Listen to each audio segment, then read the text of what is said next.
বাংলাদেশের মালিকানা দেশের মানুষের হাতে ফিরিয়ে দিতে হবে বলে মন্তব্য করেছেন বিএনপির স্থায়ী কমিটির সদস্য আমির খসরু মাহমুদ চৌধুরী। চট্টগ্রাম মহানগর বিএনপির সাবেক শিল্প বিষয়ক সম্পাদক মোহাম্মদ শহীদুল চৌধুরীর গ্রামের বাড়ি পটিয়ার শোভনদণ্ডী ইউনিয়নে ঈদের শুভেচ্ছা বিনিময়কালে তিনি সাংবাদিকদের একথা বলেন। বহু বছর পরে বাংলাদেশের মানুষ মুক্ত পরিবেশে ঈদ করতে পেরেছে।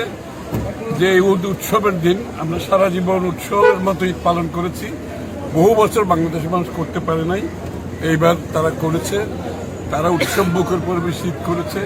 বহুদিন পরে তারা দেশের মধ্যে বর্তমানে মুক্ত পরিবেশে এখন অপেক্ষা করছে বাংলাদেশকে গণতান্ত্রিক ভাবে এটার প্রাতিষ্ঠানিক রূপ দেওয়ার জন্য, যাতে করে তাদের মালিকানা তারা ফিরে পায়।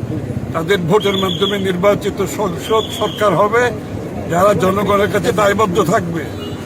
জনগণ সেই অপেক্ষায় আছে এবং গণতান্ত্রিক নির্বাচিত সরকারের অনুপস্থিতিতে যে সমস্যাগুলো হচ্ছে এগুলো থেকে জনগণ রক্ষা পাওয়ার একমাত্র পথ হচ্ছে নির্বাচিত সরকারের মাধ্যমে দেশ শাসন, যারা জনগণের কাছে দায়বদ্ধ থাকবে প্রতিনিয়ত।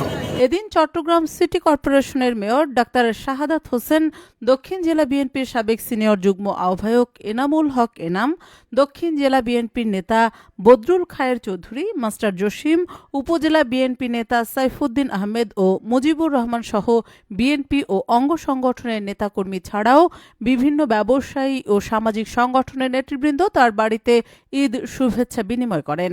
এ উপলক্ষে চট্টগ্রামের ঐতিহ্যবাহী মেজবান আয়োজন করে শহীদুল চৌধুরী দলের নেতাকর্মীদের আপ্যায়নের আয়োজন করেন।